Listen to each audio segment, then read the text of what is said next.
Yes. Again, good morning, everyone. So today we are going to discuss about the renin, angiotensin, aldosterone system. Clear? That system is in very short term. All you know about the RAS system. All you are just saying the RAS system. The full form is the renin, angiotensin, aldosterone system. How it work, I will explain. Yeah, one by one. It's a chain. So don't be skipped even 1 minute. Even 1 minute. At the end of this session, I will ask some questions to you. So be prepared. Clear?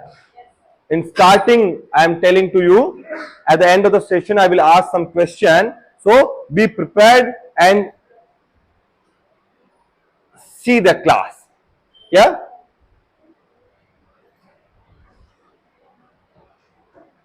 Yes.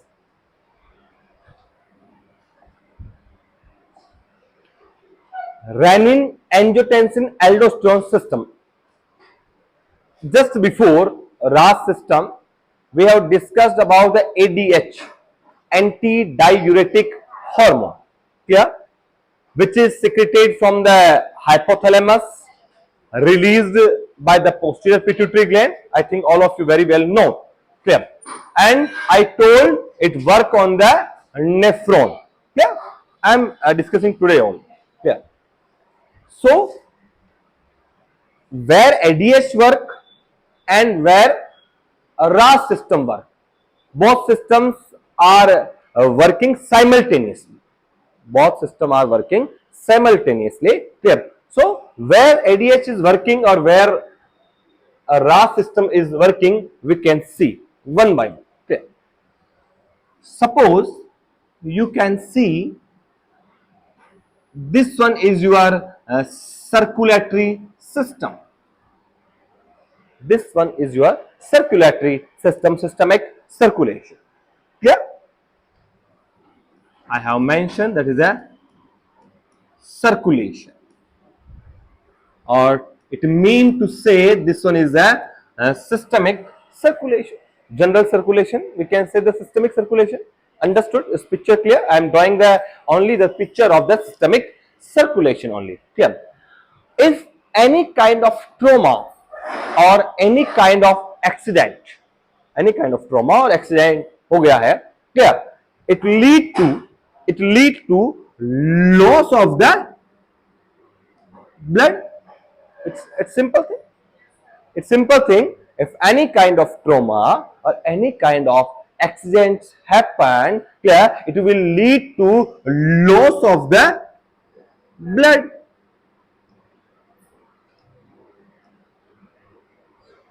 Loss of the blood. It's understood. It's very clear. It's basic thing, है ना? Accident होता है, कोई भी trauma होता है, इस case के अंदर जनरली क्या होता है, आपकी बॉडी से क्या लॉस होता है, ब्लड लॉस होता है. अगर कोई मेजर एक्सीडेंट हुआ है और आपकी वेसल्स क्या हुई है, रप्चर हुई है, तो समझ में यहां तक कहानी? ठीक है. इस केस में क्या होता है भैया, रास सिस्टम क्या होता है आपका, एक्टिवेट होता है. कैसे एक्टिवेट होता है मैं बात कर रहा हूं. यहां पे मैंने आपको 4 वर्ड बताया मैंने, एक तरह से 3 word. Renin, angiotensin, aldosterone system. जहां पे रेनिन भी होगा, जहां पे एंजियोटेंसिन भी होगा और जहां पर एल्डोस्टेरोन भी होगा. है ना? स्टार्टेड ना. तीन चीज के बारे में मैं तीनों चीज के बारे में डिस्कस करूंगा कि रेनिन कैसे काम करता है, एंजियोटेंसिन कैसे काम करता है और एल्डोस्टेरोन कैसे काम करता है. सबसे पहले मैं आ रहा हूं रेनिन पे. पहला मैं उठा रहा हूं वहां से, क्या है, रेनिन. सबसे बड़ा रोल जो है, मेजर रोल किसका है भैया, रेनिन का है. समझ में आ रही थी यहां तक कहानी? क्या अभी मैंने आपको कहा कि कोई भी एक्सीडेंट होता है, कोई ट्रोमा होता है, कुछ भी होता है, चाहे पोस्ट ऑपरेटिव सर्जरी होती है, एनी काइंड ऑफ कंडीशन जिसमें क्या है भैया, आपका ब्लड क्या हो रहा है, बॉडी से लॉस हो रहा है. क्या बॉडी से अगर ब्लड लॉस हो रहा है, ठीक है, तो मैं किडनी का स्ट्रक्चर की मैं बात करूं, this one is kidney. Like kidney is what is the structural and functional unit of the kidney? Nephron. All of you very well known. Clear? Nephron. And millions of approximately 1 or 1.2 millions nephrons are present in the kidney. I think you know very well. So I am discussing about the one nephron. I'm discussing about the one nephron and how it work. So you can see the structure of a nephron. This one is a Bowman capsule. I think all of you very well known. Then loop of Henle.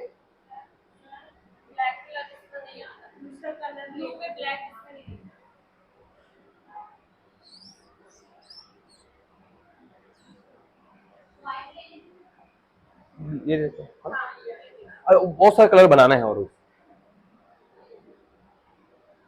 ये दिख रहा है।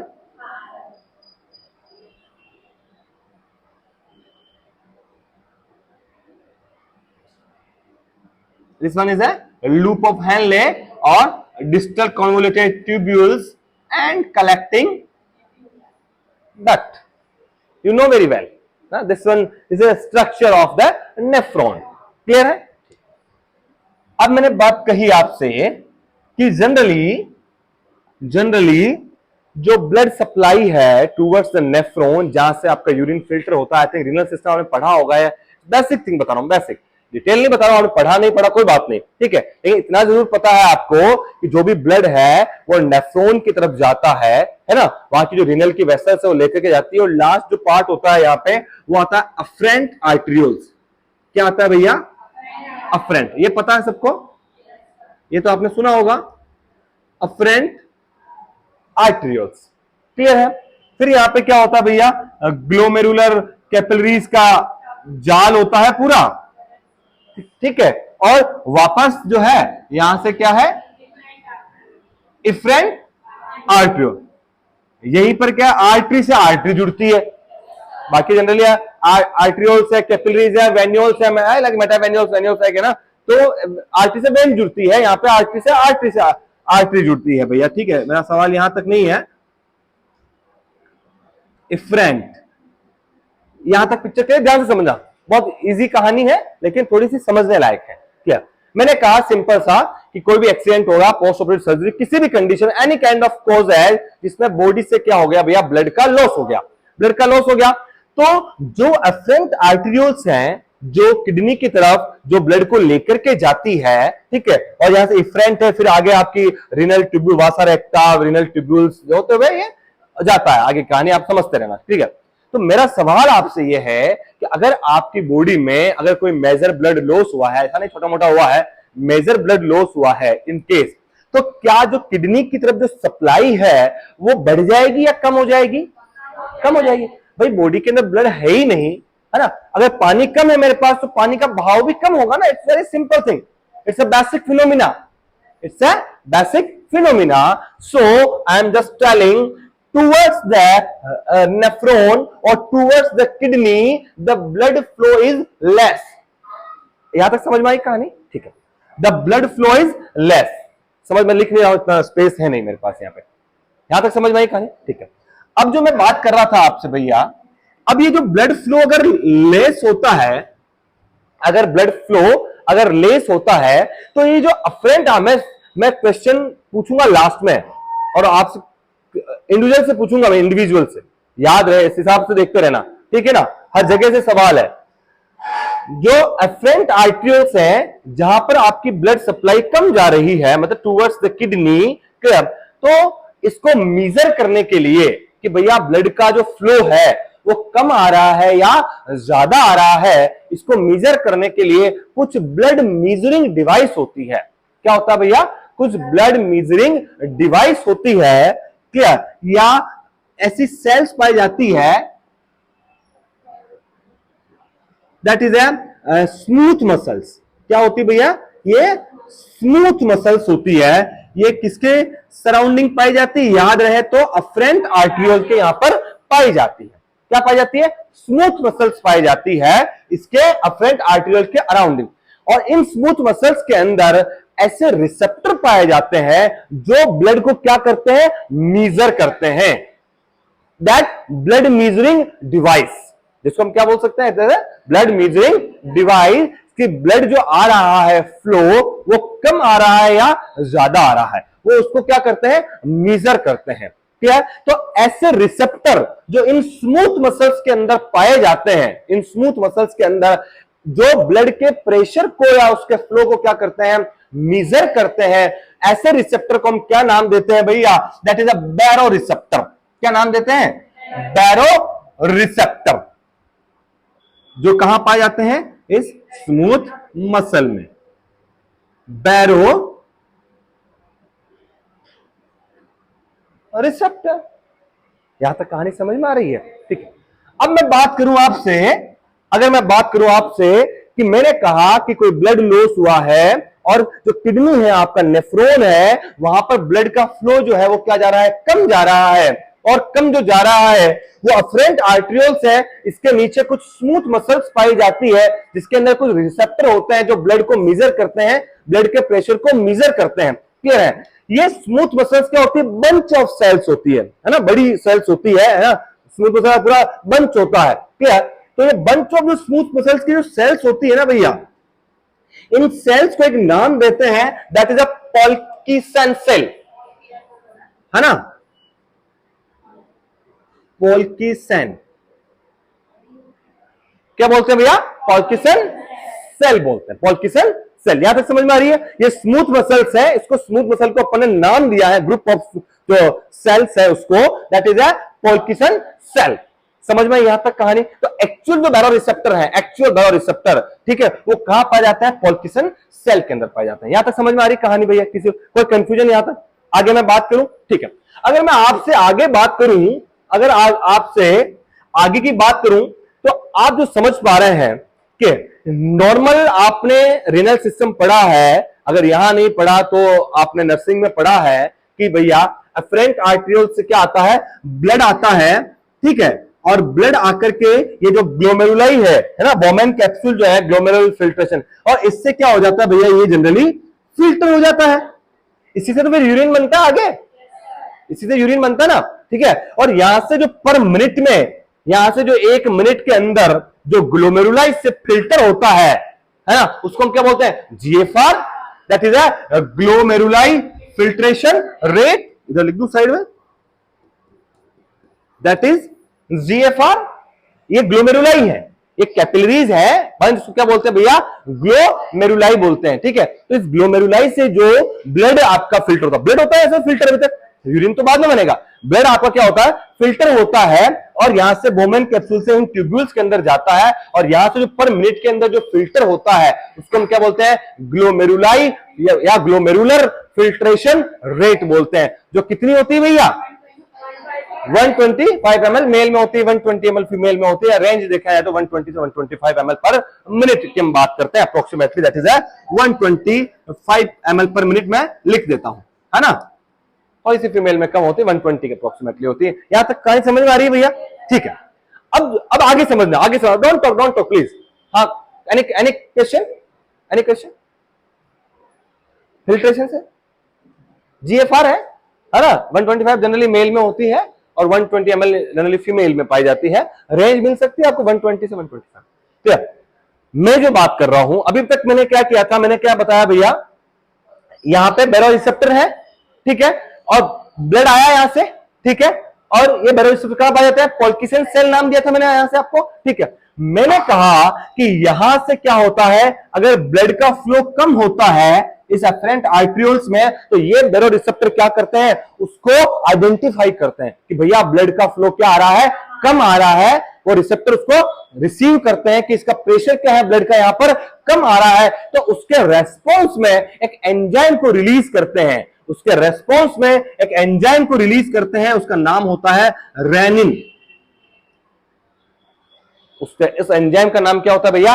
Rennin. अभी मैंने rennin का काम नहीं बताया आपको, अभी इतना ध्यान रखो कि रेनिन को क्या करते हैं? वो सिक्रीट करते हैं। और कौन करता है? पॉल्कीसन सेल करती है। और पॉल्कीसन सेल क्यों करती है? क्योंकि इसके अंदर क्या पाए जाते हैं?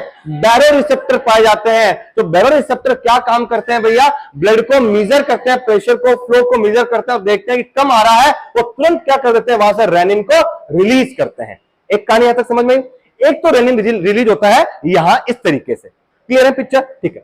सेकंड जो मैं बात कर रहा हूं, ठीक है, अब आपने देखा, मैंने कहा आपको कि ये जीएफआर है, नॉर्मल कंडीशन में फ्लो आता है, यूरिन बनता है, यहां से निकलता है। अगर मैं कहूं कि ये जो आपका ब्लड का फ्लो जो है ये अगर कम है, ये ब्लड का जो फ्लो है, मैं चलो नॉर्मल कंडीशन बताता हूं आपको, सबसे पहले थोड़ी सी लेके चल रहा हूं, है ना, ज्यादा आपने पढ़ रखी होगी। मैंने कहा नॉर्मली क्या होता है, फ्रंट आर्टरी से ब्लड आता है, ये ग्लोमेरुलाई है, यहां से जनरली ब्लड क्या होता है, फिल्टर होता है, और यहां से जनरली बहुत सारे इलेक्ट्रोलाइट, सोडियम, पोटेशियम और वाटर क्या होता है, यहां से निकलते हैं, sodium, potassium and water. For example, समझ में यहां तक कहानी क्या?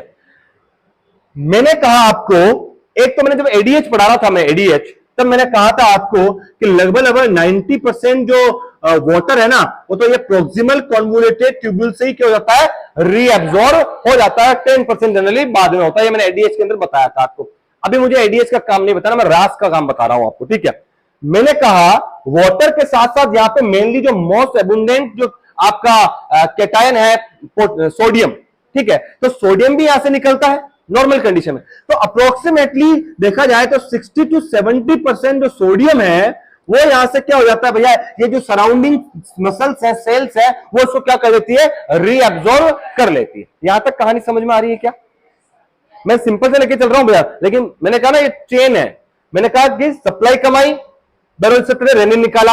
अब आगे की बात बता रहा हूं, नॉर्मल कंडीशन में क्या होता है, यहां पे ब्लड आता है, यहां से फिल्टर होता है, सोडियम, पोटेशियम, वाटर निकलता है यहां से, क्लियर। तो मैंने कहा कि जितना सोडियम, सपोज 100 यूनिट यहां से सोडियम निकला, सपोज एग्जांपल 100 ml या 100 यूनिट यहां से सोडियम निकला, तो उसका 60 to 70% तो है वो कहां एब्जॉर्ब हो जाएगा, यही प्रोक्सिमल कॉन्वोल्यूटेड ट्यूब्यूल्स के अंदर क्या हो जाएगा, रीअब्सॉर्ब हो जाएगा। यहां तक समझ में आई कहानी, ठीक है। और अप्रोक्सीमेटली 20 से 25% अप्रोक्सीमेटली मैं बात करूं, वो क्या हो जाएगा, ये असेंडिंग जो लूप ऑफ हेनले है ना, ये असेंडिंग लूप ऑफ हेनले, ठीक है। रिमेनिंग 20 से 25% जो होगा वो सोडियम क्या हो जाएगा, यहां पर रीअब्सॉर्ब हो जाएगा। यहां तक कहानी समझ में आ रही है, ठीक है। यहां पे 60 to 70 अप्रोक्सीमेटली 65% मान सकते हैं, तो 65 और 25 अप्रोक्सीमेटली कितना हो गया, 90%। तो 90% तो आपका सोडियम क्या हो गया भैया, रीअब्सॉर्ब हो गया, ठीक है ना।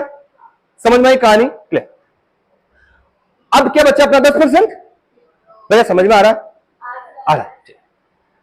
मैं अभी नॉर्मल बता रहा हूं, मैं अभी ये नॉर्मल फिजियोलॉजी बता रहा हूं कि यहां से जीएफआर से H2O सोडियम पोटेशियम निकलता है। जितना सोडियम निकला उसका 60 to 70% प्रोक्सिमल से आपका रीअब्सॉर्ब हो गया, और 20 से 25 कहां हो गया, ये असेंडिंग लूप ऑफ हेनले के अंदर क्या हो गया, ये रीअब्सॉर्ब हो गया। यहां तक समझ में आ रही कहानी, ठीक है। फिर मैंने बात की आपसे कि यहां पर ये जो इसका एंड पार्ट है ना लूप ऑफ हेनले का, है ना, या starting part of the distal convoluted tubules का, ठीक है, यहां पर कुछ एक मॉडिफाइड सेल्स पाई जाती है।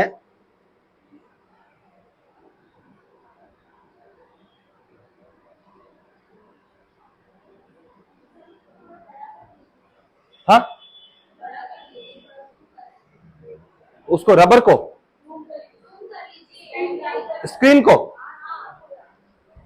यार अभी कैसे होती है देखता हूं मैं, एक मिनट, चला तो नहीं जाएगा,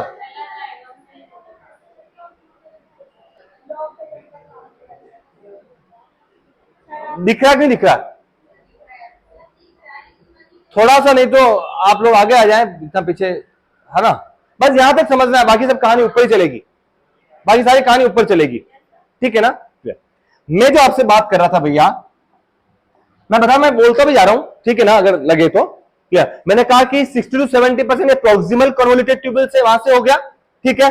20 से 25% कहां से हो गया, ये असेंडिंग लूप ऑफ हेनले वहां से हो गया। अब रिमेनिंग बचता क्या भैया, 10% बचता है। तो ये 10% जो सोडियम होता है जनरली, वो क्या होता है, ये जो इसका एंड पार्ट है ना, इसका असेंडिंग लूप ऑफ हेनले का एंड पार्ट या starting part of the distal loop of Henle का स्टार्टिंग पार्ट, यहां पर कुछ एक मॉडिफाइड इस तरीके की सेल्स पाई जाती है, मॉडिफाइड सेल्स पाई जाती है, जो कभी भी देखते हैं स्कोप में तो थोड़ी सा डेंस पार्ट होता है, पिगमेंटेड पार्ट दिखता है, डार्क पार्ट दिखता है। तो इन सेल्स को क्या नाम देते हैं भैया, मैक्यूला डेंसा। क्या नाम देते हैं, मैक्यूला डेंसा। ये सेल पाई जाती है। अब ये सेल जो पाई जाती है, इनका काम क्या है, ये जो सेल पाई जाती है यहां पर, these cells having the sodium sensor, जैसे ये बैरोरिसेप्टर है, ये क्या करते हैं, ब्लड के फ्लो को देखते हैं, ठीक है, फ्लो कम आया तो क्या रिलीज करवाते हैं, रेनिन रिलीज करवाते हैं, ठीक है, और जनरली आगे काम होता है। अब मैंने कहा कि 60-70% सोडियम यहां पे रीअब्जॉर्ब हो गया, 20 से 25% यहां हो गया, बचा हुआ 10% यहां से गुजरता है, तो इनको क्या करता है, ये जो सोडियम सेंसर डिवाइस होती है मैक्युला डेंसा, वो क्या करती थी, रिमेनिंग 10% जो सोडियम होता है उसको क्या कर लेती है, वो रीअब्जॉर्ब कर लेती है। कौन करती है, मैक्युला डेंसा। यहां तक समझ में आई कहानी, ठीक है। अब जो मैं बात कर रहा हूं, यस, ये जो पॉल्किसेन सेल देखी है आपने, मैं वापस बताऊंगा, डोंट वरी। मैक्युला डेंसा देखी है आपने, क्लियर, ये कुछ कनेक्टिव टिश्यू से जुड़ी हुई रहती है, ये कुछ कनेक्टिव टिश्यू से जुड़ी हुई रहती है, जिनको अपन लेसिस सेल बोलते हैं, LACIS। क्या नाम याद रख लेना, कोई इसका कोई सिग्निफिकेंस है नहीं, है ना, ऐसे नाम याद है। ये पूरा एक एपरेटस बनता है, ये पूरा कंबाइनली पॉल्किसेन सेल, कनेक्टिव टिश्यू जिसका नाम मैंने दिया लेसिस सेल, और मैक्युला डेंसा, इस पूरे एपरेटस को नाम देते हैं अपन जक्स्टाग्लोमेरुलर एपरेटस, जक्स्टाग्लोमेरुलर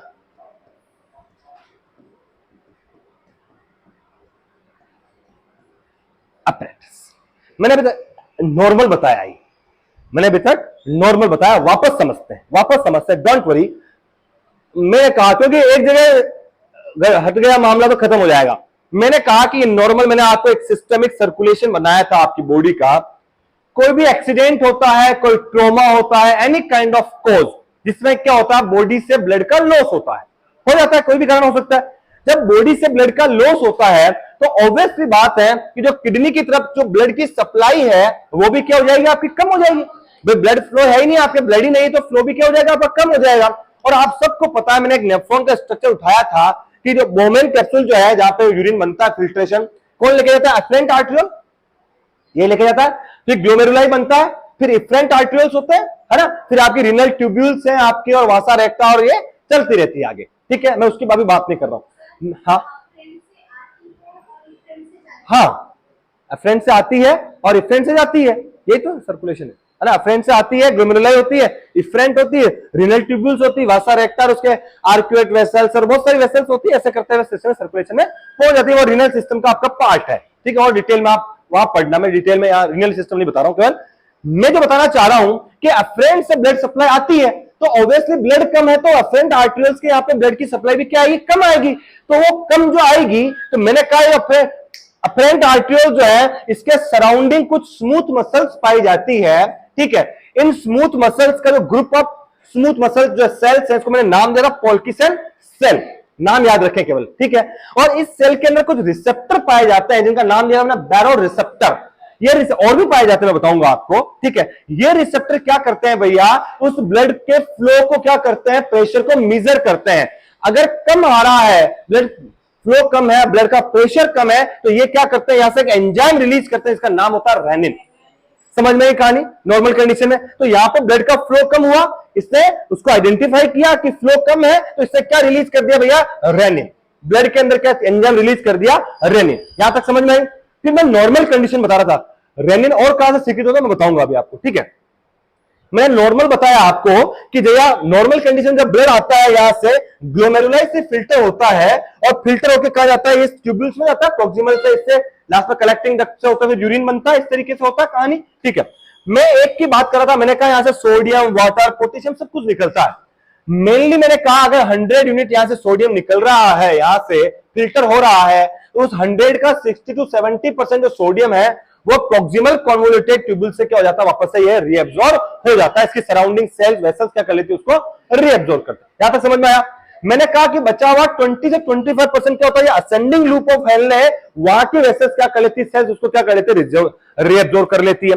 बचा हुआ जो 10% होता है, ये इसके एंड पार्ट पे होता है, यहां पे कुछ मॉडिफाइड सेल्स होती है, जिसका नाम होता है मैक्युला डेंसा। इसमें क्या होता है, सोडियम सेंसर होते हैं एक तरह से, वो सोडियम को क्या करती है, आइडेंटिफाई करती है, उसको क्या कर लेती है, रीअब्सॉर्ब कर लेती है। यहां तक समझ में आई कहानी, यहां तक कहीं कहानी समझ में आई आपको, रीअब्सॉर्ब करती, ठीक है।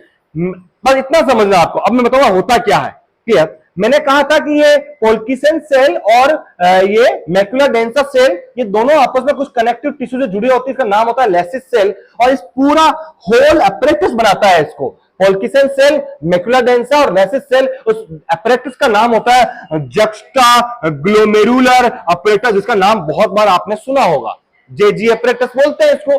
जक्स्टा आप बहुत किडनी के जक्स्टा ग्लोमेरुलर से निकलता है, जक्स्टा ग्लोमेरुलर से, है ना, इससे जनरली इरिथ्रोपोइटिन भी निकलता है। मैं अभी रेनिन की बात कर रहा हूं केवल, यहां तक समझ में आई कहानी? ठीक है, अब मैं बात कर रहा हूं, अब आगे समझना, बेसिक समझ में आया आपको? अब मैं आपसे पूछता हुआ चलूंगा, मैंने कहा कि यहां पर ब्लड का फ्लो कम है, ठीक है, यहां से फिल्टर हुआ, फ्लो कम है मतलब वॉल्यूम कम है, प्रेशर भी कम होगा आपका, ठीक है। तो जो सोडियम नॉर्मल कंडीशन में यहां से फ्लो करना चाहिए, नॉर्मल कंडीशन में यहां से सोडियम आपका फ्लो करना चाहिए नॉर्मल में, अगर ब्लड की सप्लाई कम है, वॉल्यूम आपका कम है, तो क्या उसी स्पीड से ये सोडियम इधर से फ्लो करेगा? क्या नहीं करेगा, बिकॉज वॉल्यूम कम है, प्रेशर भी कम लग रहा है, तो उसका फ्लो भी जनरली क्या होगा? कम होगा। तो अब मेरा सवाल आपसे है, जागना थोड़ा सा, कि मैंने कहा कि इसका फ्लो जो है वो क्या है भैया? कम है, ठीक है। तो इसके जो सराउंडिंग, जो प्रोक्सिमल कॉन्वोल्यूटेड ट्यूबुल्स के जो सराउंडिंग वेसल्स और सेल्स है, तो इस सोडियम को क्या कर रही है? रीअब्सॉर्ब कर रही है, ठीक है। ये इसको रीअब्सॉर्ब ज्यादा करेगी या कम करेगी? कम करेगी तो कैसे, और ज्यादा करेगी तो कैसे? मैंने कहा कि जितना आता है ना यहां से, उसका 60 to 70% यहां से रीअब्सॉर्ब होता है, चाहे कम आ रहा है चाहे ज्यादा आ रहा है, उसका 60 to 70%। मैंने कहा 100 यूनिट सपोज आई है तो उसका 60 to 70%, इससे मैंने पहले ही बोल दिया आपको। आज जरूर कम रहा है फ्लो, ये मैं मान गया आपकी बात, ठीक है, लेकिन यहां से जो रीअब्सॉर्प्शन है वो कम होगा या ज्यादा? जस्ट थिंक, कम वाले कितने लोग हैं? कम वाले कितने लोग हैं और ज्यादा वाले कितने लोग हैं? Just I am given one example, just I am given one example, ठीक है। Suppose, please listen to me, listen to me, listen to me, please please भैया।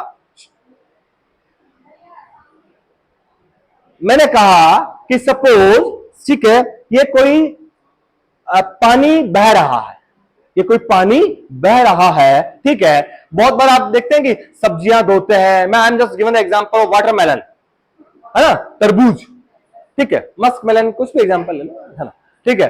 वाटरमेलन जो है, ठीक है, वो क्या है भैया? यहां से पानी का बहाव है, वहां से, है ना, कोई आदमी धो रहा है, ठीक है, और उसमें पानी में डाल रहा है, और मैं यहां से क्या कर रहा हूं? कैच कर रहा हूं। यहां भी आदमी बैठा है, यहां भी आदमी बैठा हुआ है, सिंपल कहानी है। मैं क्या कर रहा हूं? वहां से चल रहे हैं and I am just picking, I am just picking, और मैं उसको कैच कर रहा हूं। तो आप मुझे बताएं, अगर फ्लो तेज होगा तो आप जल्दी से उसको कैच कर पाएंगे, या जब फ्लो धीरे होगा तो उसको जल्दी से कैच कर पाएंगे? धीरे होगा तब कैच कर पाएंगे ना आपको, ठीक है। तो आपका जब यहां पर फ्लो जो है, फ्लो जो है वो क्या है? स्लो है, ठीक है। तो इट हैव मोर चांस और more time to pick up the sodium, it have more chance to pick up the sodium because flow is less, because flow is less, understood? Clear? So more sodium in case of lack of blood flow या less blood supply, more sodium is reabsorbed here, more sodium is reabsorbed here. Why more sodium is reabsorbed? I'm just given one example, understood? Clear? So very less sodium reach here because maximum sodium is reabsorbed, है ना। Maximum sodium क्या हो गया? यहाँ पर reabsorb हो गया। तो यहां पर जो सोडियम पहुंचा है ना भैया, वो है भैया बहुत कम मात्रा में पहुंचा है, कम मात्रा में पहुंचा। मैंने कहा मैक्युला डेंसा क्या है? सोडियम सेंसर डिवाइस है, एक तरह से सोडियम सेंसर है इसके अंदर, वो उसको सोडियम को रीअब्सॉर्ब कराती है, क्या? तो है ना, रीअब्सॉर्प्शन भी होता है यहां से, और उसको वो मेजर भी करती है यहां से, है ना। मैं रीअब्सॉर्प्शन की भी बात करूं, उसको जनरली क्या करती है? सेंसर है, वो उसको मेजर करते हैं ना कि सोडियम का लेवल यहां पर कम है या ज्यादा है, क्लियर। तो यहां पर इससे देखा कि भैया सोडियम तो बहुत कम है, क्योंकि मोस्ट ऑफली यहां पर रीअब्सॉर्ब हो गया ना ज्यादा, ठीक है। तो इससे देखा कि सोडियम क्या है भैया? बहुत कम है। तो ये क्या करती है भैया? ये इस पोल्किसन सेल जो है ना, इसको क्या करती है? एक्टिवेट करती है, यहां पर जो बैरोरिसेप्टर्स होते हैं उसको एक्टिवेट करती है और कहती है भैया सोडियम क्या है भैया कम है, तो ये बैरोरिसेप्टर क्या करते हैं, अगेन क्या करते हैं, रेनिन को क्या करते हैं, रिलीज करते हैं। समझ में ये कहानी, सोडियम कम जा रहा था, मैंने कहा ये सोडियम सेंसर डिवाइस है, इसने देखा कि सोडियम क्या भैया बहुत ज्यादा कम है, तो इसने क्या किया, इसको यहां कुछ प्रोस्टाग्लैंडिन निकालती है और ये क्या करती है, इस बैरोरिसेप्टर को क्या कर लेती है, एक्टिवेट कर लेती है पोल्किसन सेल के अंदर और क्या बोलती है, it will release more renin, क्योंकि हमें रेनिन की जरूरत है, सोडियम कम आ रहा। यहां तक समझ में आया क्या कहानी, यहां तक कहानी समझ में आई क्या? ठीक है, आगे की बात करूं। अभी मैंने रेनिन दो तरीके से रिलीज करवाया, एक तो डायरेक्टली क्या किया इसने, बैरोरिसेप्टर देखा ब्लड फ्लो कम है, इसने रेनिन को रिलीज कर दिया। एक मैंने कहा यहां पे सोडियम कम है ना, और सोडियम कम कैसे पहुंच रहा था हमने देखा था, ठीक है, उस सोडियम कम की वजह से इसने रेनिन को क्या किया था, रिलीज किया था। यहां तक समझ में आई कहानी, समझ रहे हैं आप? ठीक। एक और जगह होती है जहां पर बैरोरिसेप्टर पाए जाते हैं, एक और रिसेप्टर है जहां पे आपके बैरोरिसेप्टर पाए जाते हैं, ठीक है, in the carotid artery, carotid sinus, carotid sinus होता है बैरोरिसेप्टर, नाम सुना होगा आपने, कार्डियक सिस्टम पढ़ा है अगर आपने, तो वहां पे आपने सुना होगा कैरोटिड, है ना, ठीक है। ये कैरोटिड साइनस, ठीक है, ये कैरोटिड साइनस के अंदर भी, तो आप मुझे बताएं रीनल जो सिस्टम था वहां पर ब्लड सप्लाई कम हुई, तो क्या हार्ट में ब्लड सप्लाई कम होगी कि ज्यादा होगी? कम होगी ऑब्वियसली, क्योंकि ब्लड है ही नहीं ना, तो वहां भी कम होगी। तो वहां पर भी सेम क्या बैरोरिसेप्टर है, वो बैरोरिसेप्टर वही काम करेंगे कि ब्लड के फ्लो को, ब्लड के प्रेशर को क्या करेंगे, मेजर करेंगे, ठीक है। उन्होंने ब्लड के फ्लो को या ब्लड के प्रेशर को क्या किया, उन्होंने मेजर किया और उन्होंने देखा कि यहाँ पे ब्लड का फ्लो और प्रेशर क्या है, कम है, ठीक है। तो वो क्या करते हैं, सिग्नल भेजते हैं कहां पर, ब्रेन में,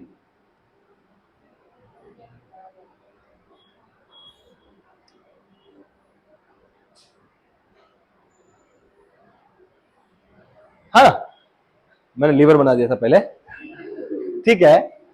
वो कहां पहुंचता है, ब्रेन में पहुंचता है, ठीक है, ब्रेन में सिग्नल पहुंचते हैं, ठीक है, और ब्रेन में सिग्नल पहुंचा करके वहां से एक सिस्टम को एक्टिवेट करते हैं, that is a sympathetic nervous system. क्या एक्टिवेट करते हैं, सिंपैथेटिक नर्वस सिस्टम, ठीक है। ये सिंपैथेटिक आउटफ्लो न्यूरॉन से होते हुए चलता है, कुछ सिंपैथेटिक फाइबर्स होते हैं, ठीक है ना, और ये सिंपैथेटिक फाइबर जो होता है वो कहां पहुंचते हैं भैया, इस पॉल्किसन सेल तक पहुंचते हैं। वो फाइबर कहां तक पहुंचते हैं, मैं वापस लाऊंगा उसको। मैंने कहा था, अभी मैंने बैरोरिसेप्टर बताए थे, मैंने एक तो बताया था पॉल्किसन सेल के अंदर जो रेनिन रिलीज कर रहा था, एक मैंने कहा था यहां पे है मैकुला डेंसा, ये ट्रिगर करते हैं और रेनिन रिलीज होता है। थर्ड रेनिन कैसे रिलीज होता है वो बता रहा हूं आपको। अभी मैं रेनिन पे आया हूं, एंजियोटेंसिन पे नहीं आया, ठीक है ना, आऊंगा एंजियोटेंसिन पे भी। रेनिन जो है, मैंने कहा कैरोटिड साइनस के अंदर क्या होता है, बैरोरिसेप्टर पाए जाते हैं और वहां पर उसने देखा कि ब्लड सप्लाई क्या भैया कम है, ठीक है, तो उसने सिग्नल भेजा ब्रेन को और ब्रेन ने क्या एक्टिवेट कर दिया, सिंपैथेटिक नर्वस सिस्टम को क्या कर दिया, एक्टिवेट कर दिया। यहां तक कहानी समझ में आ रही, ठीक है। जो सिंपैथेटिक नर्वस सिस्टम था, क्या यहां से इसने एक्टिवेट हुआ, कुछ सिंपैथेटिक फाइबर्स होते हैं, क्लियर, और ये सिंपैथेटिक फाइबर जो होते हैं वो कहां पहुंचते हैं, पॉल्किसन, मैं यहां पे जगह नहीं है इसे बना नहीं पा रहा हूं, ठीक है, पॉल्किसन सेल तक पहुंचते हैं और इस पॉल्किसन सेल के अंदर क्या पाए जाते हैं भैया, बीटा 1 एड्रिनर्जिक रिसेप्टर। आप एंटी हाइपरटेंसिव भी पढ़ लेंगे यहां पे, अगर हाइपरटेंशन पढ़ा होगा वो भी कैसे काम करती है वो भी समझ जाएंगे आप, ठीक है। बीटा 1 एड्रिनर्जिक रिसेप्टर होते हैं जो ये सिंपैथेटिक फाइबर क्या रिलीज करते हैं, यहां से नॉरएपिनेफ्रिन,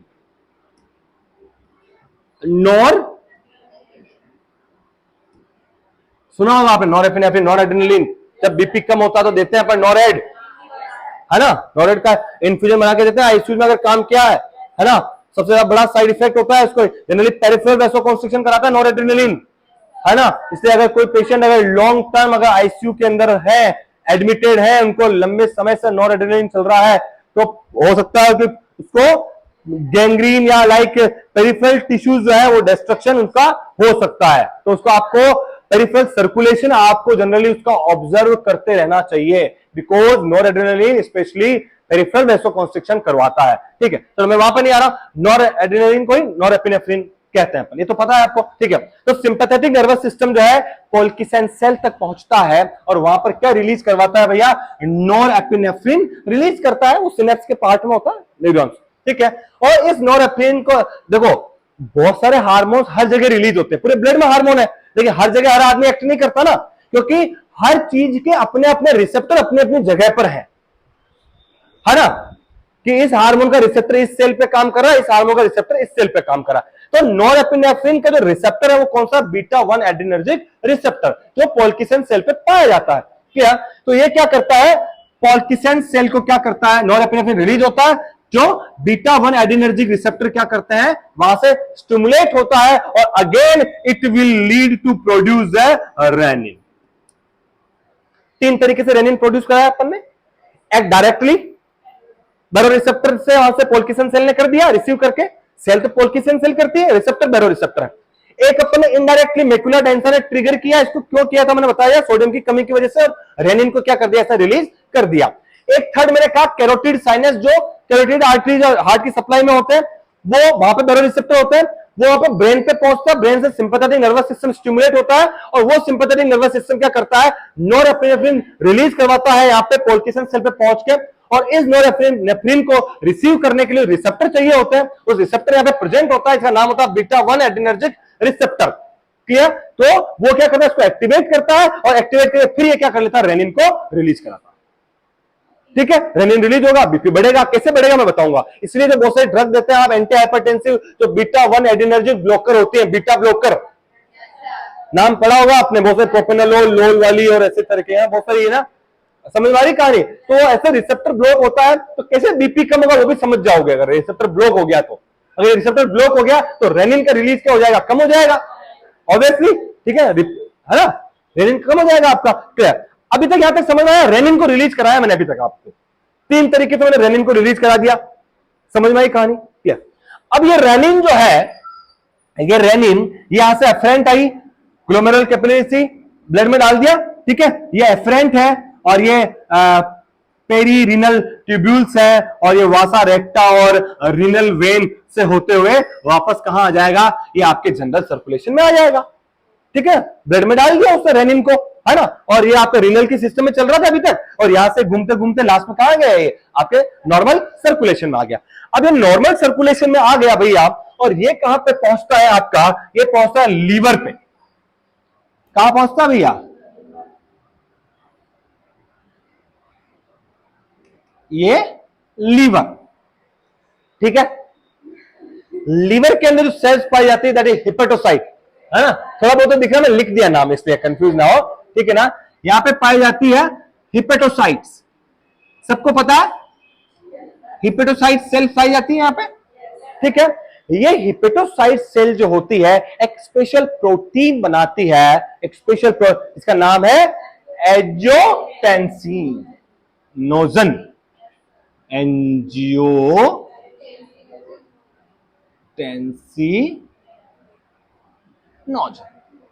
ये कंटिन्यूअसली क्या करती है, आपका जो लीवर है हिपेटोसाइट से ये स्पेशल प्रोटीन बनाती रहती है। नॉर्मल कंडीशन में भी ये एवरी टाइम आपकी जो लीवर की जो सेल्स है हिपेटोसाइट्स, वो एंजियोटेंसिनोजन जो प्रोटीन है वो फॉर्मेशन करती रहती है, बनाती रहती है। ठीक है, फॉर्मेशन करेगी तो ये ब्लड के अंदर आएगा। ये बदलती कब है, एंजियोटेंसिनोजन जो है, ठीक है, ये बदलती कब है, जब ये रेनिन पहुंचता है। इसे रोल बड़ा रेनिन का है, इससे रोल बड़ा किसका है, रेनिन का है। जैसे ही मैंने कहा लीवर के अंदर हिपेटोसाइट सेल्स होती है, एक स्पेशल प्रोटीन बनाती है, वो हमेशा बनाती रहती है, उस प्रोटीन का नाम याद रखना है, दैट इज एंजियोटेंसिनोजन। समझ में यहां तक कहानी, मैंने सबको मैंने कहानी में लिखा है, बाद में मैं स्लाइड दिखाऊंगा आपको ताकि आपको समझने में देखने में याद रहे। ठीक है भैया, मैंने बनाया उसको मेहनत करके। एंजियोटेंसिनोजन जो है ये जैसे ही रेनिन के कांटेक्ट में आता है, किसके कांटेक्ट में आता है भैया, रेनिन के कांटेक्ट में आता है, और ये किसके अंदर कन्वर्ट हो जाता है, एंजियोटेंसिन। नाम याद रखना, पहले हमने यहां से रेनिन रिलीज करवाया, एक इनडायरेक्टली रेनिन भी रिलीज करवाया, और वहां से इनडायरेक्टली भी रेनिन को अपने रिलीज करवा दिया। रेनिन रिलीज हो गया, रेनिन कहां पहुंच गया? ब्लड के अंदर पहुंच गया। ठीक है, अभी कुछ काम नहीं किया रेनिन ने, ब्लड के अंदर पहुंचा, ब्लड के अंदर गया तो लीवर तक भी पहुंचेगा आपको। लीवर एक स्पेशल प्रोटीन बनाती है, हमेशा बनाती रहती है, इसका नाम मैंने बताया एंजियोटेंसिनोजन। ठीक है, ये प्रोटीन बनती रहती है, वापस डिस्ट्रॉय हो जाती है, एमिनो एसिड्स में कन्वर्ट होती है, लाइक दैट, है ना, यूज हो जाता है इसका। लेकिन ये जो रेनिन के कांटेक्ट में आती है, ठीक है, तो ये एंजियोटेंसिनोजन जो है वो किसमें कन्वर्ट हो जाती है? एंजियोटेंसिन फर्स्ट के अंदर। यहां तक समझ में आई कहानी? ठीक है, अब ये क्या है भैया, ये पहुंचती है लंग्स के अंदर।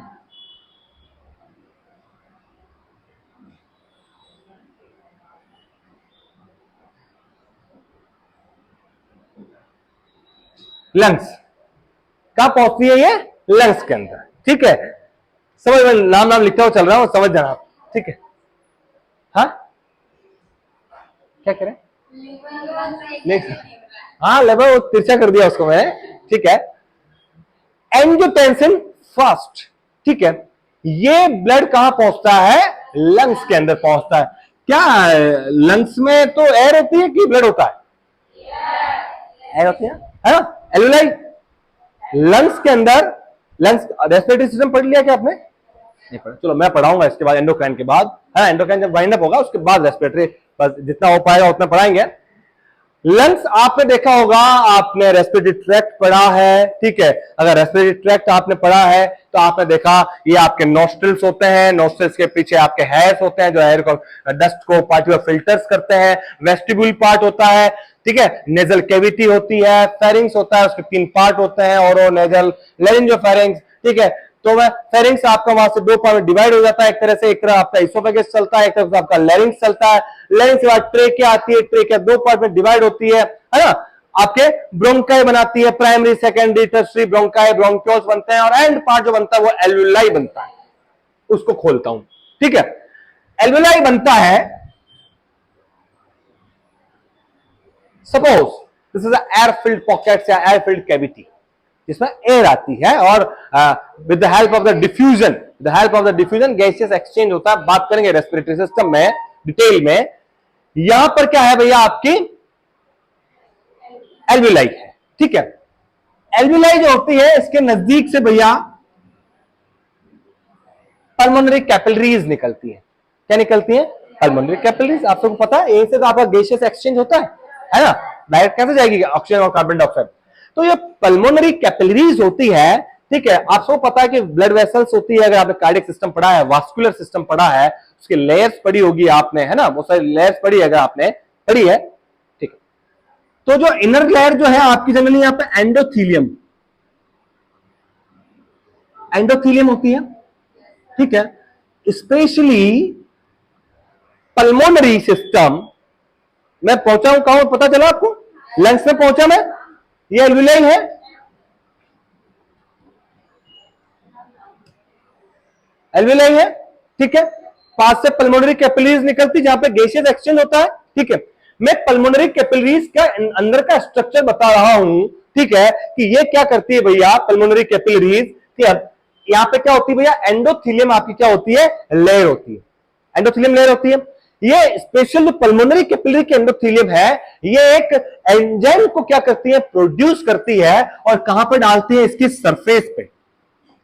कहां डालती है? इस एंजाइम को प्रोड्यूस करती है, और इस एंडोथेलियम की सरफेस के, सेल के अंदर नहीं छोड़ती है, सेल के बाहर, मतलब एंडोथेलियम सेल की सरफेस के ऊपर क्या करती है? इस एंजाइम को छोड़ती है। इस एंजाइम का नाम होता है, वेरी गुड यार, इसका पढ़ तो लिया आपने, है ना, that is the ACE, angiotensin converting enzyme. Angiotensin converting enzyme, जो कौन रिलीज कर रहा है? पल्मोनरी की एंडोथेलियम। यहां तक समझ में आई कहानी? ठीक है, अब ये एंजियोटेंसिन फर्स्ट मैंने क्या कहा, कहां पहुंचा? लंग्स में पहुंचा।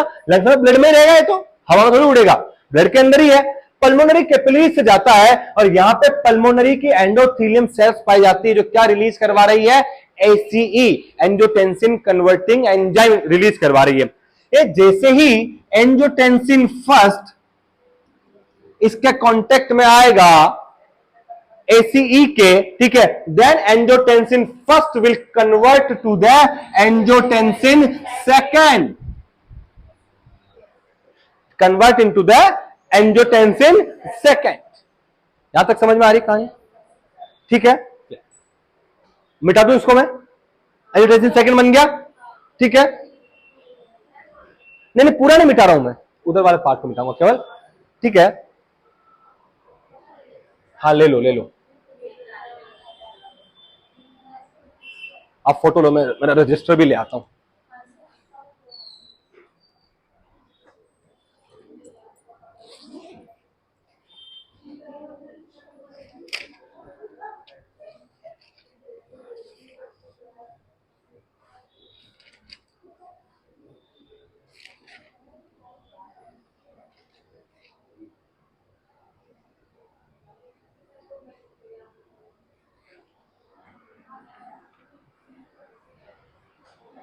ले लिया,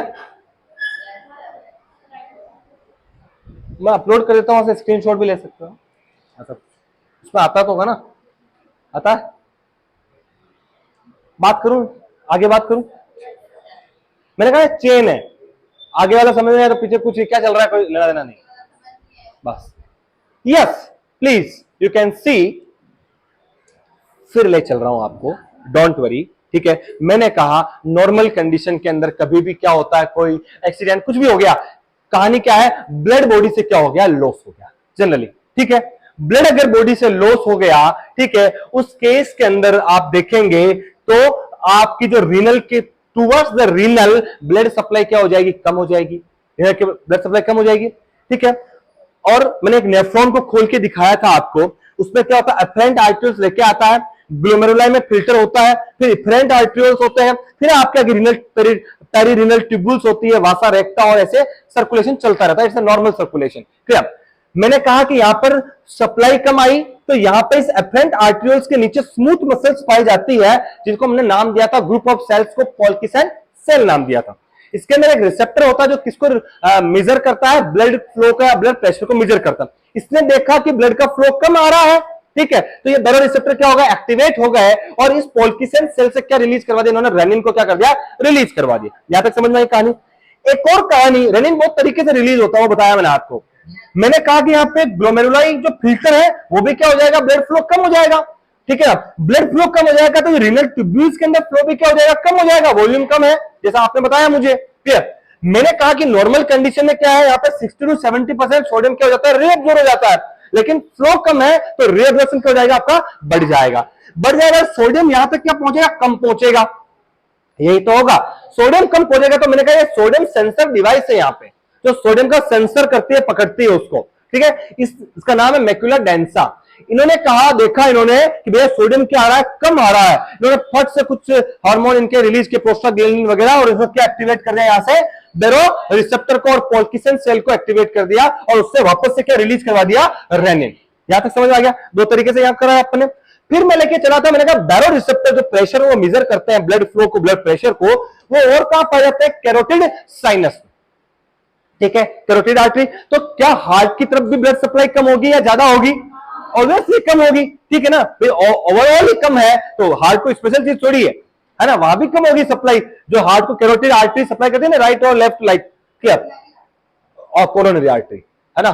मैं कैरोटिड की बात कर रहा हूं यहां पे ना, तो कैरोटिड साइनस होता है, कैरोटिड साइनस जो होता है वो coronary artery, sorry, carotid sinus जो होता है, कैरोटिड साइनस के अंदर क्या होता है, बैरो रिसेप्टर पाए जाते हैं। क्या पाए जाते हैं, बैरो रिसेप्टर, ठीक है। मैं बोलता रहता हूं, आप लोग याद, फ्लो में ध्यान देता, वर्ड क्या निकलेगा आप बता भी दिया करो मुझे, है ना, ठीक है। मैं बोले जा रहा हूं, हार्ट की सप्लाई कैरोटिड कोरोनरी होती है, नॉट कैरोटिड, क्या पता है ना, राइट लेफ्ट उसके ब्रांचेस होती है, मार्जिनल, है ना, सर्कमफ्लेक्स, और यही होती है ना, ज्यादा नहीं पता मुझे, पर लेफ्ट एंट्री, डिसेंडिंग और लाइक दैट, क्या वैसी है, याद नहीं है मुझे, पर बता रहा हूं ऐसे कोई ब्रांचेज है। तो मैं जो बात कर रहा हूं कैरोटिड साइनस की बात कर रहा हूं यहां पे। कैरोटिड साइनस, कैरोटिड आर्टरी पता है ना कहां होती है, पता है, नेक में किस साइड होती है, क्या दोनों साइड होती है? चलो मैं कैरोटिड साइनस पे आ रहा हूं, please please please let's me listen.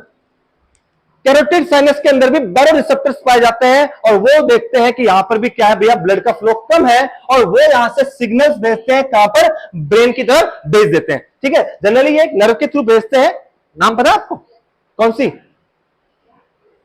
जो कैरोटिड साइनस है यहां देखता है बैरो रिसेप्टर से, ठीक है, दैट इज अ ग्लोसोफेरिंजियल।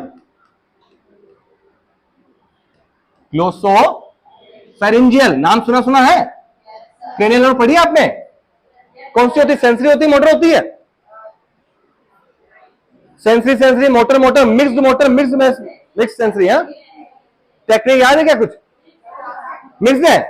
कौन से नंबर की है ये? 9। Sensory sensory, motor motor, mix sensory. 5, 7, 9, 10 mix है तो बात है। क्रेनियल नर्व पढ़ लेना, कभी मौका मिला पढ़ाएंगे क्रेनियल नर्व को अच्छे से। अभी मैं बात कर रहा हूं 9 नंबर की ग्लोसोफेरिंजियल है, वो क्या करती है भैया, कैरोटिड साइनस जो है वहां से सेंसेशन लेकर के जाती है। कहां लेके जाती है? ब्रेन में लेकर के जाती है और ब्रेन के अंदर क्या करवाती है? सिंपैथेटिक नर्वस सिस्टम को क्या करवाती है? स्टिमुलेट करवाती है। सिंपैथेटिक नर्वस सिस्टम स्टिमुलेट आपका होता है, ठीक है, और वो यहां से सिंपैथेटिक आउटफ्लो निकलता है, यहां पे कुछ सिंपैथेटिक फाइबर्स निकलते हैं। ये फाइबर्स कहां पे पहुंचते हैं? इस पोल्किसन सेल तक पहुंचते हैं। जगह नहीं थी तो मैंने पोल्किसन सेल यही दिखा दी। क्लियर है भैया? यहां पर मैंने कहा कुछ ये नॉरएपिनेफ्रिन को क्या कर देती है? ये सिंपैथेटिक नर्व फाइबर रिलीज करते हैं। क्लियर है? और इसको रिसीव करने के लिए कितना भी नॉरएपिनेफ्रिन रिलीज हो जाए पर रिसेप्टर नहीं तो क्या काम का? उसको रिसीव करने के लिए वहां पर बीटा 1 एड्रेनर्जिक रिसेप्टर्स होते हैं, ठीक है, उसको रिसीव करते हैं और पोल्किसन सेल को एक्टिवेट करते हैं और अगेन क्या रिलीज करवाते हैं? रेनिन को रिलीज कराते हैं। अब मैं रिपीट नहीं करूंगा, आखिरी हो गया है। ठीक है भैया, रेनिन 3 तरीके से रिलीज कर दिया आपने। रेनिन मैंने कहा ये वापस पेरिट्यूबुलर जो उसकी सर्कुलेशन है वसा रेक्टा के थ्रू होते हुए ये सिस्टमिक सर्कुलेशन में पहुंच जाता है। यहां पहुंचता है, कहां पहुंचता है? लीवर में पहुंचता है। लीवर जो है वहां पे हिपेटोसाइट सेल्स पाई जाती है, एक स्पेशल प्रोटीन जो बना रही होती है, उसका काम है कंटिन्यूस बनाना, इसका नाम है एंजियोटेंसिनोजन। ठीक है भैया, ये एंजियोटेंसिनोजन जो है ये रेनिन के कांटेक्ट में आता है। रेनिन की प्रेजेंस में किसमें कन्वर्ट हो जाता है? एंजियोटेंसिन फर्स्ट के अंदर। यहां से घूमता घूमता ये कहां जाता है? लंग्स में पहुंचता है। लंग्स में मैंने आपको दिखाया था कि पल्मोनरी कैपिलरीज होती है। पल्मोनरी कैपिलरीज के जो अंदर की लाइनिंग होती है उसको आप पल्मोनरी कैपिलरी एंडोथेलियम लेयर बोलते हैं। ये एंडोथेलियम लेयर एक एंजाइम सिक्रीट करवाती है, इसका नाम होता है एंजियोटेंसिन कन्वर्टिंग एंजाइम। ठीक है, ये इसके सरफेस पे डालते हैं, अंदर सेल के अंदर रिलीज नहीं करवाते। तो ये भैया एंजियोटेंसिन फर्स्ट जो है ये इस एसीई के कांटेक्ट में जैसे ही आएगा और ये किसके अंदर कन्वर्ट हो जाएगा? एंजियोटेंसिन सेकंड के अंदर। और एंजियोटेंसिन सेकंड जो होता है ये जनरली क्या है भैया? वैसोकॉन्स्ट्रिक्टर है। क्या है? वैसोकॉन्स्ट्रिक्टर। ये कैसे काम करता है अभी मैं बात करूंगा आपसे। वैसोकॉन्स्ट्रिक्टर एक और काम करती है ये कि ब्लड के अंदर एक और एंजाइम पाया जाता है जिसका नाम है ब्रेडिकाइनिन। ब्रेडिकाइनिन जो क्या होता है? वैसोडाइलेटर होता है। ब्रेडिकाइनिन वैसोडाइलेटर होता है। हाँ, ब्रेडिकाइनिन मास सेल जो सिक्रीट करवाती है ना, देखना उसको। जनरली इंफ्लामेशन होता है इनिशियल में, बाकी वैसे डायरेक्ट होता है, मतलब 2 स्टेप्स चलती है ना। पढ़ेंगे कभी इंफ्लामेशन, अगर आपने देखा होगा तो उसमें कॉन्स्ट्रिक्शन भी होता है और डायलेशन भी होता है, दोनों काम होता है। तभी तो आपकी हीलिंग भी होती है और कॉन्स्ट्रिक्शन भी होता है, दोनों कंडीशन होती है, आप पढ़ना उसके बारे में। ठीक है, एक ब्रेडिकाइनिन होता है जो वैसोडाइलेटर है जनरली। ये क्या करती है?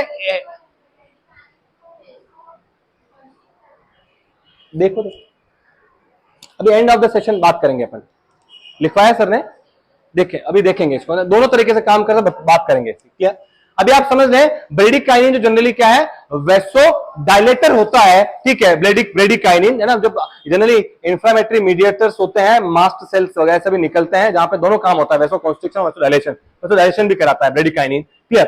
तो ये जो एसीई इनहिबिटर्स है ये ब्रेडिकाइनिन को क्या कर देता है भैया? इनएक्टिवेट कर देता है। इनएक्टिवेट करता है या इसका ब्रेकडाउन करता है, या कर लेता है इसका ब्रेकडाउन। इनएक्टिवेशन फॉर्म में होता है तो वैसोकॉन्स्ट्रिक्शन कराता है। क्या? तो ब्रेडिकाइनिन जो है भैया जनरली एसीई जो क्या है इसको इनएक्टिवेट करता है, या उसका ब्रेकडाउन करता है तो ऑब्वियसली क्या होता है, आपका वैसोकॉन्स्ट्रिक्शन होता है। क्लियर है? तो दो तरीके से हो रहा है, एक तो ये एसी क्या कर रहा है, एंजियोटेंसिन फर्स्ट को एंजियोटेंसिन सेकंड में कन्वर्ट कर रहा है, और सर्च कर लो। क्यों कंफ्यूज कर रहे हो मेरे को यार, मैंने सोचा कि यार मैं कोई गलत पढ़ रहा हूँ क्या। वो ब्रोंको कॉन्स्ट्रिक्शन, मैंने कहा यार हो सकता है कि मैं भी आई एम रॉन्ग, है ना, हो सकता है, I am not the God. Clear? हो सकता है गलती इंसान कर सकता है, ऐसा नहीं है, पर हो सका तो हम उसको आइडेंटिफाई करेंगे, ऐसा नहीं हो सकता है ना। वो ब्रोंको कॉन्स्ट्रिक्शन कराता है, वैसोडायलेटर कराता है। ठीक,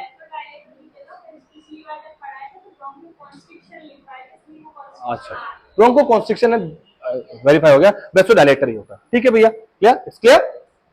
नहीं हो सकता है, मान लो मैंने कहीं पढ़ा हो वहां पे, कहीं आप अपन बहुत सारी जगह पढ़ते हैं तो बहुत सारी अलग अलग चीजें भी लिखी होती है, पर जब भी आप कभी इन्फ्लामेशन पढ़ेंगे ना, तो इन्फ्लामेशन में कॉन्स्ट्रिक्शन भी होता है, डायलेशन भी होता है आपको, है ना, मास्ट सेल्स होती है जो करवाती है। ठीक है, मैं इन्फ्लामेशन में पैथोलॉजी का पार्ट है आपका। क्लियर? बस इतना याद रखिए, ब्रेडिकाइनिन होता है ब्लड के अंदर, ठीक है, जो वैसोडायलेटर होता है, तो ये ऐसे ही एंजाइम जो क्या करता है, इस ब्रेडिकाइनिन को इनएक्टिवेट करता है, उसको ब्रेक डाउन कर देता है, तो ऑब्वियसली क्या हो जाएगा, आपका वैसोकॉन्स्ट्रिक्शन हो जाएगा। यहां तक पिक्चर क्लियर है भैया? ठीक है, अब आएगी असली पिक्चर, मेन आएगी असली पिक्चर एंजियोटेंसिन 2 से, जो है ना, रस, रेनिन, एंजियोटेंसिन, एल्डोस्टेरोन। रेनिन देख लिया, एंजियोटेंसिन देख रहे हैं, ठीक है, फिर एल्डोस्टेरोन देखेंगे। क्लियर है भैया? इस पार्ट को मैं मिटाते हुए चल रहा हूं।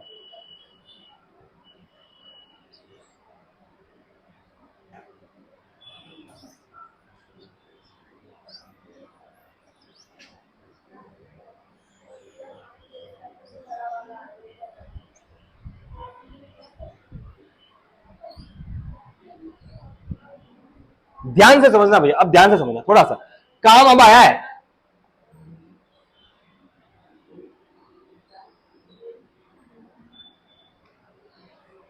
यस, मैंने कहा एंजियोटेंसिन 2 बन गया। कैसे बनाया अपन ने, बहुत मेहनत लगाई, बनता बहुत फास्ट है, अपन ने बहुत मेहनत लगाई इसको पढ़ने में। ठीक है, क्विक। क्लियर? तो एंजियोटेंसिन 2 जो है, अब वो क्या करता है, वैसोकॉन्स्ट्रिक्शन करता है, ये आपको पता चल गया। ठीक है, ये कहां कहां करता है वो मैं आपको बता रहा हूं कैसे करता है। क्लियर? और कैसे ब्लड को बढ़ाएगा। क्लियर?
यस, जैसा तैसा कोशिश की मैंने, बताऊंगा बताऊंगा बताऊंगा।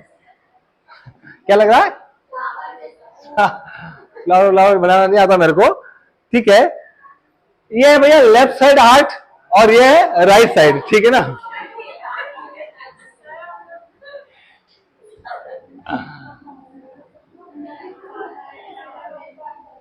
लेफ्ट साइड और ये है राइट साइड। ठीक है, अब यहां से ध्यान से समझना भैया। मैंने आपको कहा कि एंजियोटेंसिन 2 बन गया, और एंजियोटेंसिन 2 क्या कराता है भैया, वैसो कॉन्स्ट्रिक्शन कराता है। कॉन्स्ट्रिक्शन समझते हैं, पता है इतना? अब ये कॉन्स्ट्रिक्शन स्पेशली कहां करवाता है? ठीक है, ये जनरली क्या है भैया, आर्ट्रियोल्स है, ये है आर्ट्रियोल्स, और ये है क्या है, वेन्यूल्स। ठीक है, इन वेन्यूल्स के समझना भैया, इन वेन्यूल्स के सराउंडिंग क्या पाई जाती है, स्मूथ मसल्स पाई जाती है, स्मूथ मसल्स। और इन आर्ट्रियोल्स के सराउंडिंग में क्या पाई जाती है, स्मूथ मसल्स पाई जाती है। क्लियर है? ठीक। अगर हम बात करें मेनली आपने देखा है कि टोटल जो ब्लड वॉल्यूम है, मेनली जो एक रिजर्व जो रहता है कैसे ब्लड जो होता है वो आप लोगों को 60-70% वो वेन्स में ही रहता है ना, आर्टरी सप्लाई करती है प्रेशर के थ्रू उसको, बाकी जो रिजर्व की बात है तो कहां रहता है 60-70% वेन्स में ही रहता है। ठीक है, तो मैं जो यहाँ पे कह रहा हूं कि जो एंजियोटेंसिन 2 बनाया था अपने लंग से, ठीक है, वो क्या काम करता है, आपकी ब्लड वेसल्स हैं पूरी आती है ना, हार्ट है आपकी, ठीक है, जो पंप करता है, नीचे से ऊपर भी ब्लड आती है, आता है ना, किसके थ्रू आता है जनरली इतना फोर्स अगर, हाँ, वेन के थ्रू आता है, और वेन में वाल्व पाए जाते हैं, है ना, उसमें वाल्व में वाल्व है, ब्लड गया बंद हो जाते हैं, ठीक है, वापस ब्लड फ्लो नहीं आ पाता है, लेकिन केवल वाल्व भी काम नहीं करता, इतना ज्यादा प्रेशर है। आज तुम आप देखो मुझे, ठीक है, मुझे 2-5 किलो उठाना और मैं उठा लूंगा उसको, लेकिन अगर 50-60 किलो आ रहा तो मैं भी नीचे चला जाऊंगा, हाँ, या 100 किलो आ गया, ठीक है, तो क्या मैं उसको रोक पाऊंगा, क्या मेरे वाल्व उसको रोक पाएंगे, क्या इतना कैपेसिटी नहीं है अपनी, है ना, तो वाल्व खुल जाएंगे तो ब्लड फ्लो आ जाएगा ना वेन में, लेकिन ऐसा नहीं होता क्योंकि बहुत सारे सिस्टम वर्क करते हैं, ठीक है, इसको अपन second heart of the body बोलते हैं, ठीक है, गैस्ट्रोक्रोमियस मसल्स है ना, काफ मसल्स का नाम, काफ तो एरिया है ना, इसको काफ मसल्स बोलते हैं, है ना, मसल्स का नाम है, इधर गैस्ट्रोक्रोमियस मसल्स होती है, ठीक है ना, जिसको generally upon second heart of the body भी बोलते हैं, वो जनरली क्या करते हैं, वो भी उसको पंप करने का काम कर रहे हैं। मैं यहां पर आ रहा हूं, ठीक है, ऐसे पहुंचता है वो, चलो ऐसे ही बाहर है ना, अभी दिमाग ये क्या है गैस्ट्रोक्रोमियस, वहां पे मजा, मुझे यहां तक ले जाना है, ठीक है ना, मैं जो बात कर रहा हूं, ठीक है, ये आर्ट्रियोल्स है, ठीक है, इसके सराउंडिंग स्मूथ मसल्स पाई जाती है, तो ये एंजियोटेंसिन 2 क्या करता है, इन आर्ट्रियोल्स, सॉरी वेन्यूल्स, है ना, अभी मैं वेन्यूल्स पे आ रहा हूं पहले, ठीक है ना, इन वेन्यूल्स जो है उसके सराउंडिंग स्मूथ मसल्स है या वेन्स के सराउंडिंग जो स्मूथ मसल्स है उसको क्या करवाता है, वेजोकॉन्स्ट्रिक्शन, और अगर वेजोकॉन्स्ट्रिक्शन होगा वेन के अंदर तो ब्लड क्या होगा, मूव अप, ठीक है, और ब्लड अगर यहां से मूव होगा, ठीक है, तो क्या right side of the heart के अंदर ब्लड का फ्लो ज्यादा होगा कि नहीं होगा, ज्यादा जो बचा कुचा है वहां से right side of the heart में ब्लड ज्यादा आएगा, और ऑब्वियसली अगर राइट साइड ऑफ हार्ट में ब्लड ज्यादा आएगा तो लेफ्ट साइड में भी ज्यादा जाएगा, ऐसा ही होगा, राइट साइड में अगर समझे मेरे भाई, है ना, वेन स्मूथ मसल से वेजोकॉन्स्ट्रिक्शंस कर रही है, जो ब्लड को ऊपर की तरफ फेंक रही है, तो right side of the heart, ये तो पता है system, superior vena cava, inferior vena cava, coronary sinus वगैरह ये सब लेके आता है, राइट एट्रियम, राइट वेंट्रिकल, है ना, लाइक वो उस पर नहीं जा रहा हूं मैं, हार्ट के ऊपर, ठीक है, वो कार्डियक सिस्टम आपने पढ़ लिया होगा, ठीक है, तो राइट साइड के अंदर ब्लड क्या आएगा, ज्यादा आएगा, जो बचा हुआ वहां से ऊपर आया, ठीक है, तो ऑब्वियसली लेफ्ट साइड के अंदर भी क्या आ जाएगा, आपका ब्लड ज्यादा आएगा, ठीक है, अगर लेफ्ट साइड में ब्लड ज्यादा आएगा तो आपके जो वेंट्रिकल्स है, स्पेशली लेफ्ट वेंट्रिकल, उसकी जो फिलिंग की कैपेसिटी है वो ज्यादा होगी कि कम, जब ब्लड ज्यादा आया तो फिलिंग भी ज्यादा होगा,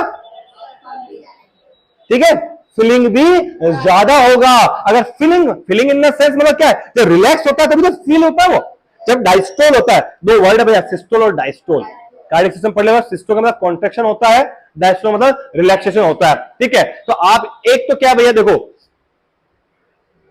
बनाऊं क्या हार्ट, बना दूं, है थोड़ा सा बनाता हूं इधर, ये राइट है, ये राइट साइड है, सॉरी लेफ्ट का क्या बोलते हैं इसको, राइट एट्रियम, लेफ्ट एट्रियम,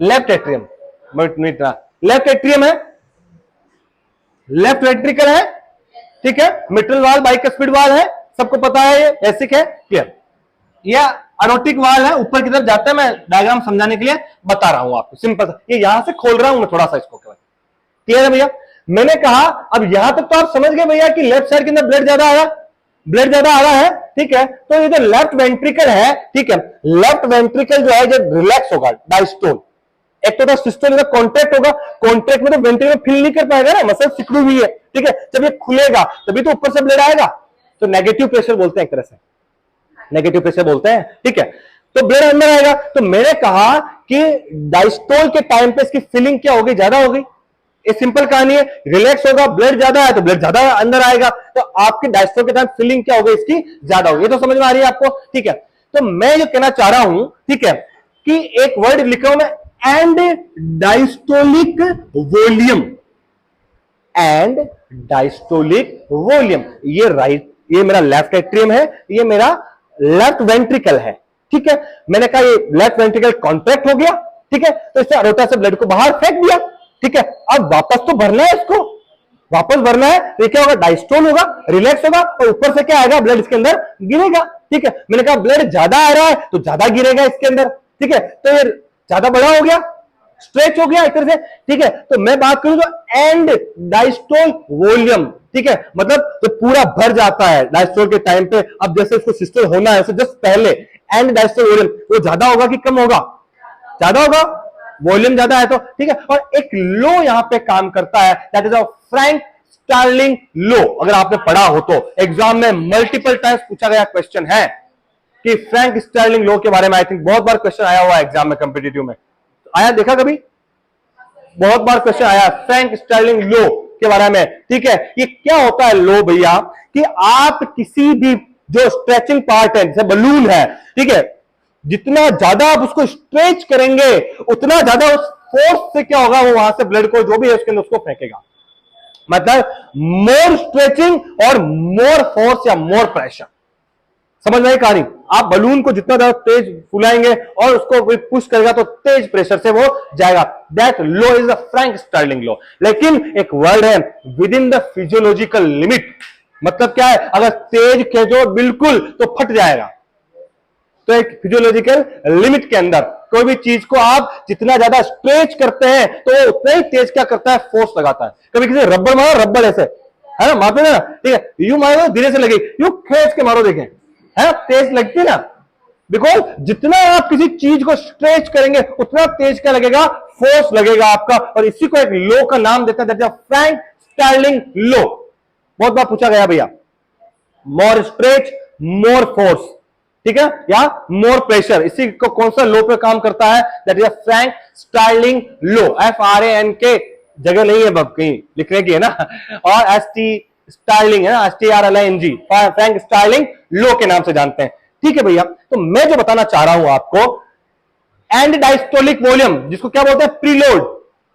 आपने नाम सुना है प्रीलोड और आफ्टर लोड, डिटेल में कार्डियक सिस्टम जो पढ़ाएंगे या पढ़ लिया हो तो वहां सुन लेना, वही है एंड डायस्टोलिक वॉल्यूम। जब आपका डायस्टोल क्या हो गया, नियर टू कंप्लीट, खत्म, एंड डायस्टोल कंप्लीट हो गया, अब क्या होना है, इसको सिस्टोल होना है, तो एंड डायस्टोलिक वॉल्यूम क्या बोलते हैं, प्रीलोड बोलते हैं भैया, ठीक है। तो वो मैं जो बताना चाह रहा हूं, मैं वापस इसको मिटा रहा हूं, फिर ले चल रहा हूं मैं आपको, फिर ले चल रहा हूं, फिर मेरे साथ चले।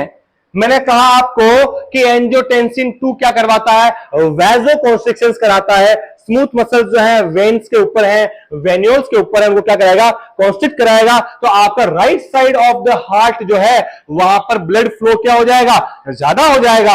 अगर राइट साइड में ब्लड फ्लो ज्यादा तो ऑब्वियसली लेफ्ट साइड में भी क्या हो जाएगा, आपका ब्लड फ्लो ज्यादा हो जाएगा। ब्लड फ्लो ज्यादा है तो वेंट्रिकल जो फिलिंग की कैपेसिटी है वो क्या हो जाएगी, ज्यादा हो जाएगी, मतलब एंड डायस्टोलिक वॉल्यूम ज्यादा हो जाएगा, मतलब प्रीलोड ज्यादा हो जाएगा।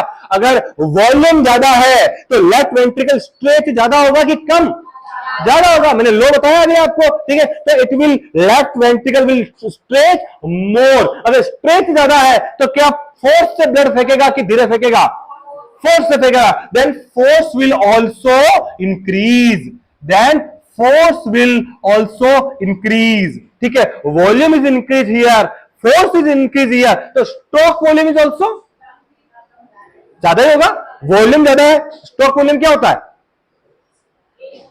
एक बीट में एक कॉन्ट्रैक्शन में जो ब्लड को फेंकता है लेफ्ट वेंट्रिकल, वो क्या है आपका स्ट्रोक वॉल्यूम। अप्रोक्सीमेटली कितना होता है, ये बेसिक क्वेश्चन है भैया, लेकिन कभी कभी छोटे मोटे एग्जाम में ऐसा आ जाता है ना, लेकिन ऐसे तो गलत मत कर देना, बड़े बड़े तो कर दो कोई बात नहीं, ठीक है, ऐसे सवाल गलत नहीं होने चाहिए। जो लोग ऐसे गलत करते थे फिर वही दिक्कत आ जाती है, क्योंकि बड़े बड़े तो धुरंधर भी गलत करते हैं, क्योंकि 20-30 क्वेश्चन ऐसे आते हैं एग्जाम में जो बहुत टिपिकल होते हैं, वो हर किसी को भी नहीं आ रहे होते हैं। उसमें से अगर आपके 10 सही हो गए मे बी, ठीक है, तो सिलेक्शन हो जाता है, क्योंकि इजी तो आपको करने ही करने हैं सही, ऐसे ही तो होता है ना, क्या। तो स्ट्रोक वॉल्यूम क्या होगा आपका ज्यादा, अगर स्ट्रोक वॉल्यूम ज्यादा है, ठीक है, तो कार्डियक आउटपुट क्या होगा आपका, तो एक ही बात है ना, stroke volume into heart rate, that is cardiac output, है ना, 1 मिनट में। तो cardiac output is also increase. और याद रहे कि कार्डियक आउटपुट जो वेंट्रिकल सिस्टोल है ना, तो कॉन्ट्रैक्शन करता है, ब्लड को फेंकता है, तो आपका सिस्टोलिक ब्लड प्रेशर क्या होता है, ज्यादा। याद रखना, सिस्टोलिक ब्लड प्रेशर जो है वो किस पे डिपेंड करता है, कार्डियक आउटपुट पे डिपेंड करता है। अगर कार्डियक आउटपुट ज्यादा होगा तो आपका सिस्टोलिक ब्लड प्रेशर क्या होगा, ज्यादा होगा। ठीक है ना, तो कार्डियक आउटपुट ज्यादा मतलब क्या होगा, ब्लड फ्लो ज्यादा गया। अगर ब्लड फ्लो ज्यादा गया तो इस आर्टरीज के अंदर प्रेशर भी क्या होगा, आपका ज्यादा होगा, तो सिस्टोलिक ब्लड प्रेशर क्या है, आपका बढ़ जाता है। यहां तक समझ में आई कहानी? ठीक है, सिस्टोलिक मतलब वेंट्रिकल ने क्या किया, कॉन्ट्रैक्ट जब किया, कॉन्ट्रैक्ट कर दिया, ये लेफ्ट वेंट्रिकल से कॉन्ट्रैक्ट कर दिया, यहां से अरोटा से ब्लड निकाल दिया उसने, और फिर वहां पर अरोटिक वाल्व क्या हो गया, आपके बंद हो गए।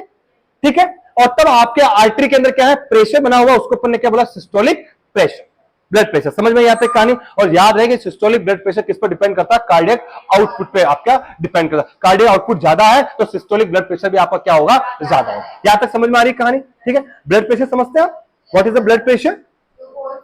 The pressure exerted by the blood on the wall of the vessels, that is blood pressure. It's a simple definition.